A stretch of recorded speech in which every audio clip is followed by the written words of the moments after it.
नमस्कार दोस्तों, स्वागत है आप सभी का अपने YouTube चैनल कमाल है यार में। और यहाँ पे एक बहुत बड़ी खबर निकलकर सामने आ रही है भारत और नेपाल के लिए। जी हाँ दोस्तों, यहाँ पे एक प्रश्न खड़ा होता है, एक क्वेश्चन बनता है कि क्या हमारा प्राचीन सभ्यता या फिर सदियों पुरानी जो सभ्यता थी वो इस बात की ओर संकेत कर रही थी कि यहाँ पे नेपाल और भारत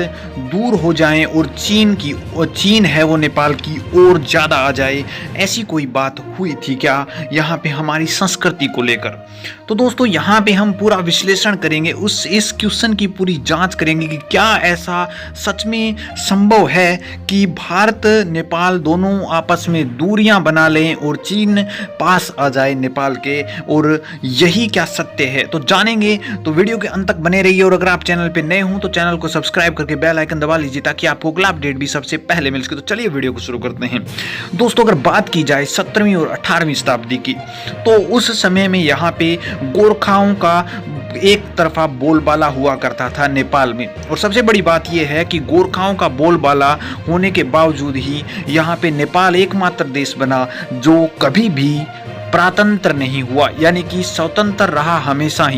हमेशा स्वतंत्र रहने वाला एकमात्र देश बना एशिया का। इसके अलावा चीन, भारत और इसके पास के जितने भी देश हैं वो एक बार यहाँ पे गुलामी जरूर सहन कर चुके हैं। लेकिन गोरखाओं की एक बड़ी खास बात ये थी कि उनके जो संपर्क थे वो भारतीय हिंदू राजाओं के साथ बहुत अच्छे तालमेल के साथ और बहुत अच्छे रिश्ते के साथ थे। इसके प्रमाण मिलते हैं दोस्तों कि जब भी कभी भी मुसीबत में थे भारतीय राजा तो यहाँ पे सहयोग देखने को मिला था गोरखाओं का, और गोरखाओं को भी सहयोग किया था भारतीय कई राजाओं ने। इसके अलावा जब भारत आज़ाद हो रहा था तब भी जो गोरखा सेना है उन्होंने खुलकर साथ दिया था, और नेपाल ने यह भी कहा था कि हमारा पूर्णता से साथ है भारत के साथ, क्योंकि हम और भारत दोनों भाई हैं।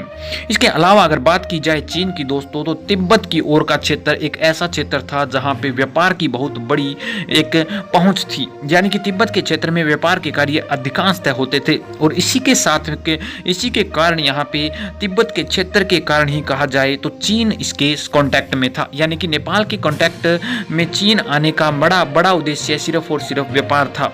यानी कि व्यापार के लिए चीन यहाँ आ सकता था, और या फिर व्यापार के कार्यों के लिए या कुछ हेल्प के लिए नेपाल भी वहाँ जा सकता था। तो तिब्बत ही एकमात्र ऐसा कॉन्टैक्टन एरिया है जो कि चीन को नेपाल की ओर लाता है। मैं ऐसा नहीं कहता कि चीन के साथ संबंध अच्छे नहीं रखने चाहिए, लेकिन अच्छे रखने चाहिए, क्योंकि नेपाल को जरूरी है कि भारत और चीन दोनों के साथ संबंध रखने चाहिए। तो यहाँ पे अगर बात की जाए प्रमाणिक तथ्यों की, तो जो पौराणिक तथ्य हैं वो ये हरगिज नहीं कहते कि नेपाल धीरे धीरे करके भारत से दूर चला जाएगा, जबकि ये कहते हैं कि सांस्कृतिक तौर पे या फिर धार्मिक तौर पे या फिर हिंदुत्व के तौर पे या फिर भाईचारे के तौर पे सभी पक्षों में नेपाल और भारत एक भाईचारे के तौर पर दिखाई दिए जा रहे हैं। यानी कि किसी भी तरह से देखा जाए तो नेपाल और भारत का टूटने का रिश्ता कहीं पे भी नहीं लिखा हुआ, लेकिन चीन की अधिक और यहाँ पे पास आने का, नेपाल के संपर्क में आने का एक और बड़ा कारण है, क्योंकि यहाँ पे अभी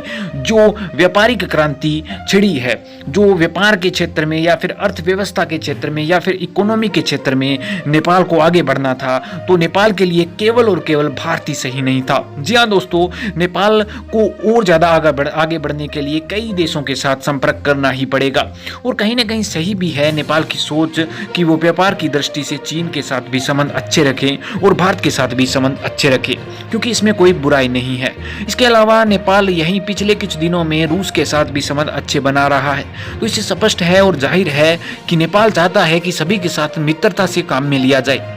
और व्यापार को बहुत ज़्यादा आगे बढ़ाकर कंट्री को डेवलप किया जाए। बहुत अच्छी सोच की ओर यहाँ पे अग्रसर है नेपाल आज की दुनिया में। तो दोस्तों ये थी आज की वीडियो। अगर वीडियो पसंद आई है तो वीडियो को लाइक कीजिए, शेयर कीजिए, और अगर आप चैनल पे नए हों तो चैनल को सब्सक्राइब करके बेल आइकन दबा लीजिए ताकि आपको अगला अपडेट भी सबसे पहले मिल सके।